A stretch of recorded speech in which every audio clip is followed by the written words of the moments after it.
Mesdames, Mesdemoiselles et Messieurs, bonjour et bienvenue sur Contact Pro Live. Très heureux encore une fois de plus d'être devant vous pour un nouveau numéro de Contact Pro Live où nous allons encore réfléchir sur les résolutions parce que ici, comme je vous ai toujours dit, nous réfléchissons sur les solutions qui peuvent être appliquées pour faire sortir notre pays dans cette gouffre de sous-développement et de l'ingouvernabilité de notre pays. C'est un mal qui ronge notre pays. Nous ne sommes pas sans le savoir que notre pays connaît de multiples problèmes qui commencent dans la gestion du pays, jusque même dans l'organisation même des pouvoirs en République démocratique du Congo. Nous sommes pratiquement dans une crise où le peuple congolais tend à se poser la question, mille et une questions, il se pose la question de savoir où est-ce que nous irons, jusqu'où allons-nous continuer à subir, à être sous-développés, quand est-ce que nous allons nous réveiller? Et nous nous sommes dit qu'il ne fallait pas commencer tout simplement à dénoncer ou bien à être là à dénoncer des choses qui n'allaient pas, mais plutôt à proposer des choses que nous pensons peut que ça soit relever le pays ou bien appliquer ces solutions pour que notre pays finalement puisse recouvrer le chemin du développement et que nous puissions être un pays aussi viable, un pays aussi qui peut apporter sa pierre dans la reconstruction du monde et même dans le concert des nations. Est-ce que sommes-nous encore toujours une nation? Avec tout ce qui se passe, mes chers amis, est-ce que nous pouvons nous dire encore que nous sommes vraiment éligibles à être un pays où nous pouvons imposer quelque chose au monde ou bien apporter quelque chose au monde, malgré tout ce que nous avons comme richesse, comme apport dans la technologie et toutes les richesses que nous avons? Qu'est-ce que ça nous sert? Où est le problème? Est-ce que nous avions pu savoir où serait le problème et comment est-ce que nous pouvons arriver à corriger ce problème-là? C'est ainsi que nous sommes dit, nous allons réfléchir sur cet angle-là en nous disant, il faut absolument que nous puissions continuer à réfléchir de 10 ans, 20 ans en avant pour que nous puissions aller sur ce que nous voulons réfléchir. Pourquoi nous faisons ça? Parce que nous avons constaté que les dirigeants qui arrivent, les gens qui nous dirigent ne savent pas où est-ce qu'ils amènent le pays. Et tout ça a comme source ou a comme cause de tout ce que nous vivons aujourd'hui.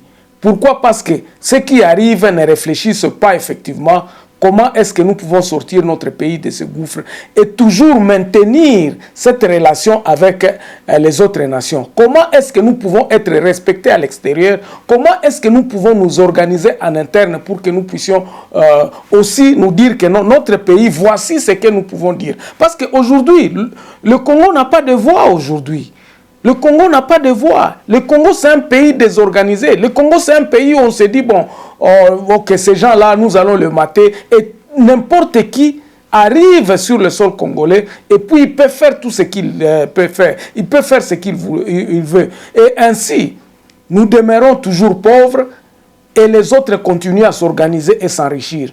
Alors, ici à Contact Pro Live, aujourd'hui, encore une fois de plus, vous aviez suivi dans l'actualité et que le programme de 145 territoires sera bientôt lancé. Donc, nous avions tous lu, et vous allez le voir dans l'actualité, que le programme de 145 territoires va être lancé. Mais qu'est-ce qui se passe exactement? Qu'est-ce que ce programme-là prévoit pour que nous puissions finalement dire que nous aurons à croire encore à ce programme que le gouvernement va appliquer? Ici, dans ce programme d'aujourd'hui, nous allons vous faire la différence entre le vrai programme de 145 territoires ou le projet de 145 territoires que nous avions dit, que nous avions conçu ici, dont nous avions parlé depuis 2019, qu'il fallait que nous puissions retourner et quels sont les méandres qui font que le projet de 145 territoires peut continuer à nous unir et peut continuer à relever le défi qu'a la République démocratique du Congo. Alors, nous allons parler de ça et puis nous aurons aussi à vous apporter certains éclaircissements sur ce que j'avais parlé dans l'émission live. C'était sur les caisses noires et l'argent qui est géré, qui n'est pas contrôlé par le gouvernement, mais qui arrive au gouvernement, mais cet argent-là est plus que même l'argent qui est prévu dans le budget de l'État. Nous en parlerons de ces deux sujets, donc le 145 territoires, comme nous l'avons conçu, et les caisses noires qui continuent à alimenter les animateurs des institutions. Alors, avant d'aller un peu plus loin, nous allons prendre le grand titre à la une des journaux qui paraissent ce matin sur Internet et puis nous revenons tout de suite après pour le développement de notre sujet.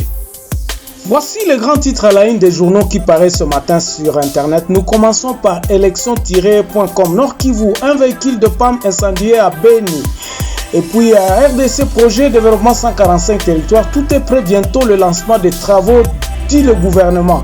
On va sur actualité.cd.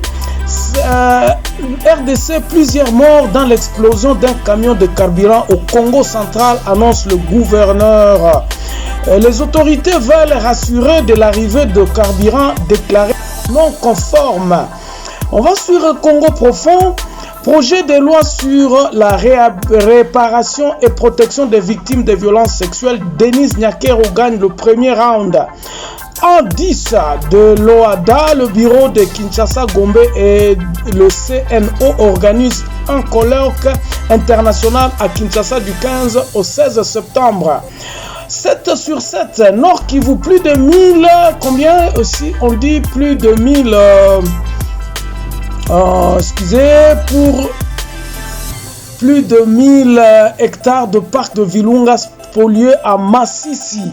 Et puis, regard critique sur la décision du gouverneur de ville de Kinshasa visant à instituer une carte d'identité pour les étrangers. Ça, c'est le tribune de Maître Chibwabwa Mboui.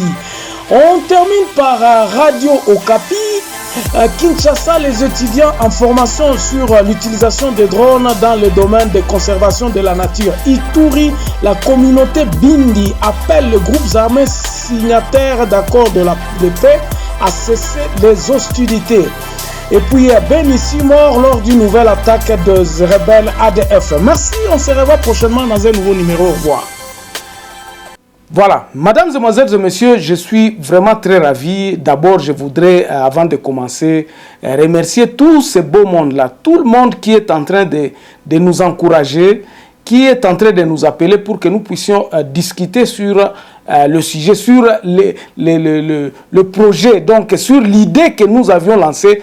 Pourquoi nous avions lancé Contact Pro Life? Nous nous sommes dit, mes chers amis, notre idée, c'est de la rétrocession du pouvoir au niveau de la base. La rétrocession du pouvoir au niveau de la base va résoudre beaucoup de problèmes. Pourquoi est-ce que nous pouvons rétrocéder le pouvoir à la base? C'est parce qu'aujourd'hui, nous n'arrivons pas à avoir un consensus au niveau national. Et ne pas avoir un consensus au niveau national, nous continuons à être fragiles, à être à la merci de tout le monde.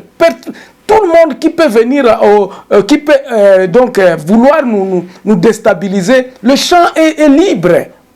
Regardez ce qui se passe dans le Kwamutu, dans le Bandundu. Regardez ce qui se passe à l'est de la République démocratique du Congo. Regardez tous ces problèmes-là au Katanga. Qu'est-ce qui fait que nous soyons fragiles? Qu'est-ce qui fait à ce que nous ne soyons pas unis? Qu'est-ce qui fait que le Congo reste à la merci de la communauté internationale? On taxe, tout le monde dit ce qu'il veut. C'est comme la jungle. Le pays n'est pas sur une structure qui est rigide et qui peut donner du poids à notre pays. Notre structure est désorganisée. Donc, quelqu'un peut se réveiller ou bien quelqu'un peut venir de l'Europe et commencer à nous influencer, à nous tuer entre nous les uns les autres. Pourquoi? Parce que l'État n'existe pas.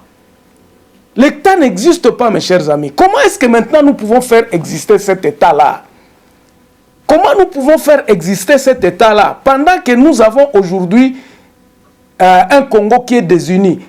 Comment nous pouvons organiser un État pendant que nous ne sommes pas en union? Comment est-ce que nous pouvons aller à dire que non, bon, nous allons nous entendre tous. Comment reconstruire le pays? C'est ça la question majeure que nous devons nous poser tout le temps lorsque nous faisons quoi que ce soit. Même les élections que nous prévoyons en 2023, est-ce que ces élections vont-ils résoudre vraiment le problème de la désorganisation, de rétablissement de l'autorité de l'État? Nous sommes en train de nous focaliser sur une solution qui n'apportera absolument rien. Ça constituera plutôt à faire demeurer le désordre et à faire demeurer cette division dans notre pays. Et nous allons toujours, ça fait 3 cycles électoraux, mais nous ne parvenons pas à comprendre exactement pourquoi est-ce que nous ne sommes pas unis, pourquoi est-ce que ces élections n'apportent pas la solution qui est le rétablissement de l'État ou bien la rétrocession même du pouvoir au souverain primaire. Parce que souvent on nous dit que non, les élections c'est pour élire les dirigeants que nous, le peuple, nous voulons. Mais nous avions vu la magouille. Dans la division où nous sommes, dans cette division où nous sommes, nous ne pouvons pas élire les gens qu'il faut à la place qu'il faut. Même si les institutions aujourd'hui existent. Mais regardez, ces institutions existent dans la corruption, dans toutes ces histoires-là. Cette cacophonie-là, elle est basée sur quoi? Elle est basée sur la désunion, l'incompréhension des Congolais à se mettre ensemble. L'incapacité des Congolais à se mettre ensemble. Et puis les élections viennent encore nous diviser. Nous aurons toujours à nous injurier les uns les autres en nous disant, en dirigeant le pays par défi. Or, ça ne doit pas être ça. Nous devons tous avoir un commun accord en se disant, voilà, nous devons développer notre pays. Mais comment allons-nous les développer si nous ne sommes pas unis? Comment allons-nous nous développer si nous ne nous mettons pas ensemble en nous disant, voici comment est-ce que nous allons le faire? Alors, pour le premier sujet que je vous avais dit, que aujourd'hui,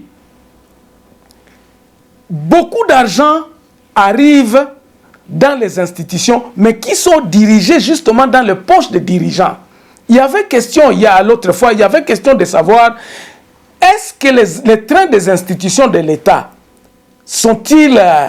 prennent-ils vraiment beaucoup d'argent ou bien il faut diminuer les trains des institutions Non, ce n'est pas possible. Les institutions doivent avoir beaucoup d'argent, mais il faudrait que cet argent-là sert justement à la mission de ces institutions-là pour réaliser les missions de ces institutions-là. Nous sommes à un point où même si on donne beaucoup d'argent à la justice, même si on donne beaucoup d'argent à la présidence de la République, cet argent-là ne sert pas à la République. Ça sert plutôt à engraisser les gens, les animateurs de ces institutions-là. Parce que, rappelez-vous, comme je vous avais dit, M. Kamere avait dit qu'il a trouvé des fonds secrets. Ces fonds secrets-là ne sont pas budgétisés. Ils avaient des fonds secrets qui n'arrivent pas à budgétiser. C'est ainsi qu'il est difficile aujourd'hui de se dire que comment est-ce que ces fonds-là seront justifiés? On les justifie comment? On les distribue dans les poches des gens. Alors, quand vous regardez, je viendrai, je crois, le samedi prochain avec les graphiques qui montrent effectivement que beaucoup d'argent vient dans le noir. Ils ne sont pas comptabilisés. Et c'est ça qui sert à financer des projets, à faire ceci, à faire de la propagande, justement à nous maintenir dans cette division. Et c'est cela qui nous crée les divisions. Parce que Mongo eza kokota na l'État, Mongo ekomi effectivement, bafo wana ekomi, mais bafo wana au lieu sala musala ekomi ko sala musala ya corruption, musala ya propagande. Il faut que nous puissions réélire notre président, il faudrait que nous puissions avoir l'argent. C'est justement ces fonds secrets, elles viennent d'où? En bref, ces fonds secrets viennent justement de nos mines, viennent de nos des opérateurs économiques qui sont supportés, qui sont parrainés justement par les gens qui sont dans les...